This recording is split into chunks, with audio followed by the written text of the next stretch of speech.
Hi, this is Palomo.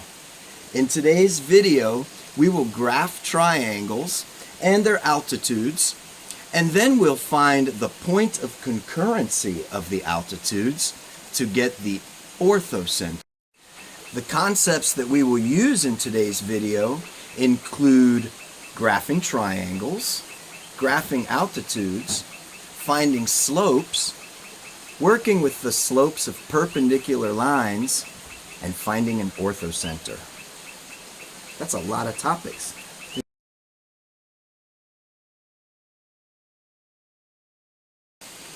We're using Palomo for the lesson today because graphing orthocenters is cool.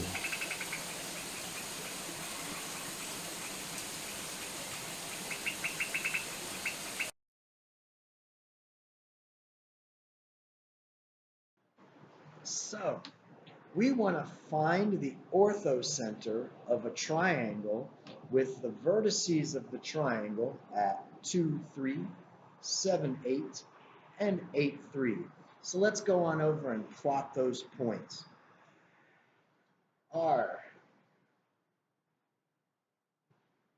2, 3. S,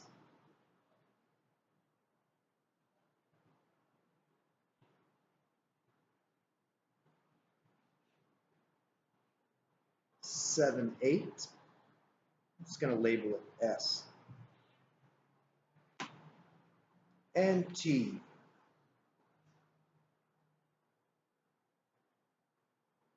Eight, 3. So I've got my triangle.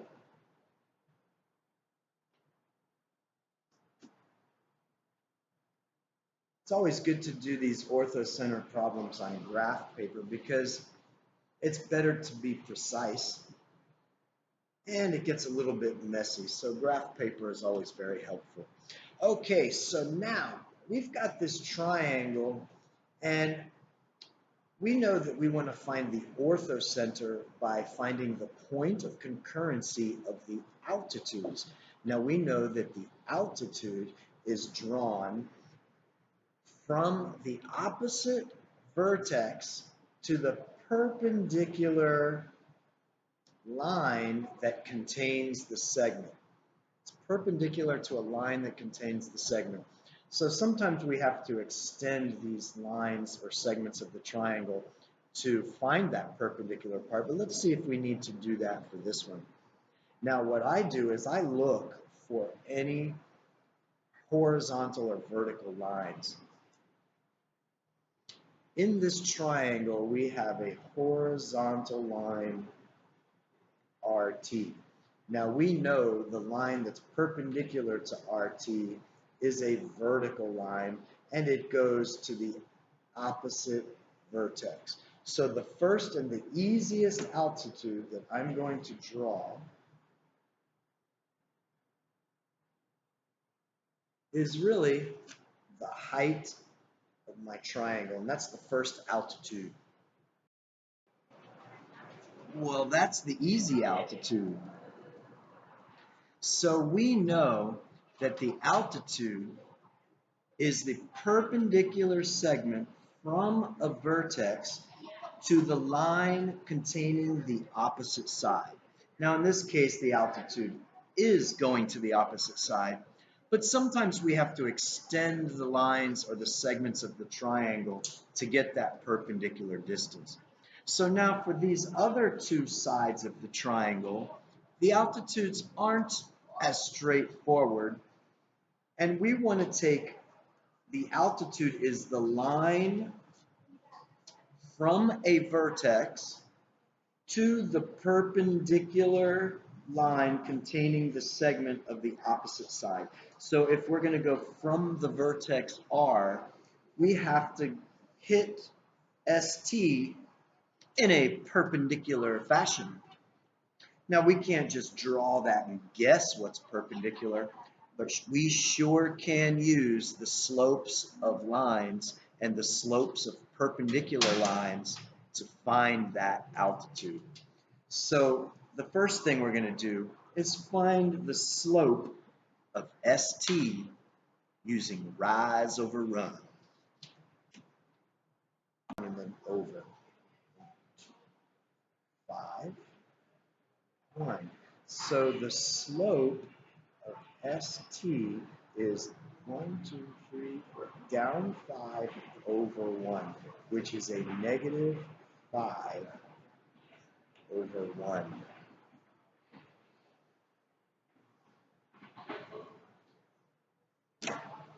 So what is the slope of a perpendicular line to ST? Because if we have ST, the vertex that is opposite ST is R.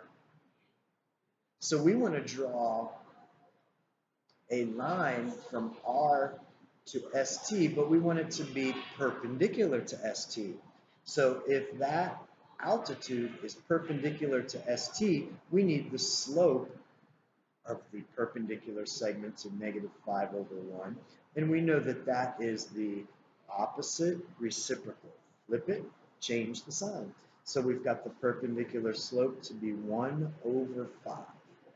So step 1 is getting the slope of one of the sides of the triangle, finding the perpendicular slope to that slope, and then starting at our opposite vertex. So I was talking about the slope of ST.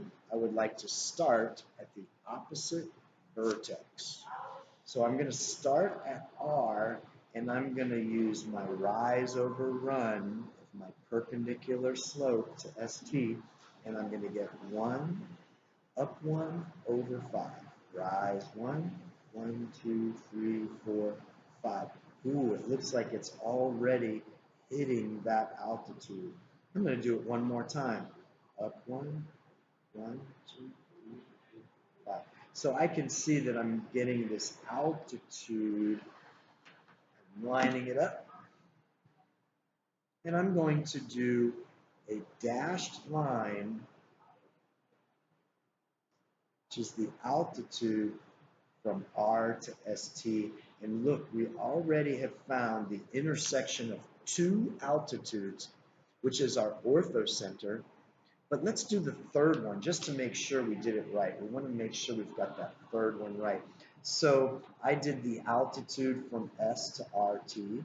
I did the altitude from R to ST. And now I would like to go and find what is the slope of RS, and then find the slope of the perpendicular line to RS and start at its opposite vertex.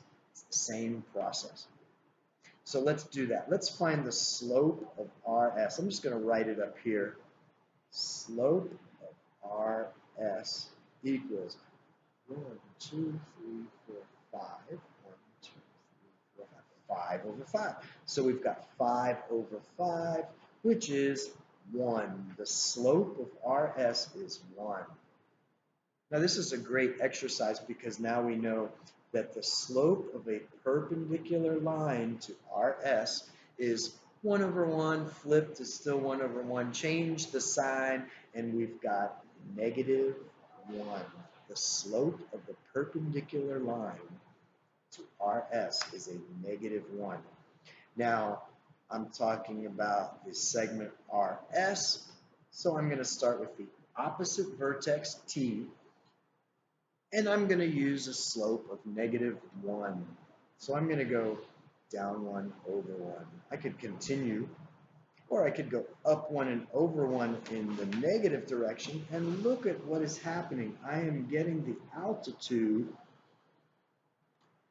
to intersect, or also be the point of concurrency of all those three altitudes, gets us the orthocenter. Great. That was a pretty quick problem, except we have to finish it off because we want the coordinates of the orthocenter. So I'm just going to write it right on over here. Orthocenter, orthocenter. And this is where you have to be really careful because our coordinate system is here and we start at 0, 0. If they want the coordinates of the orthocenter, remember you have to find the coordinates and with reference to the origin. So if we start at the origin and we want the coordinates of the orthocenter, that is 7, 4. Our orthocenter is at 7, 4, and that was found by graphing the point of concurrency of the altitudes. Now you try. Can you do it? Thanks for watching. Peace out.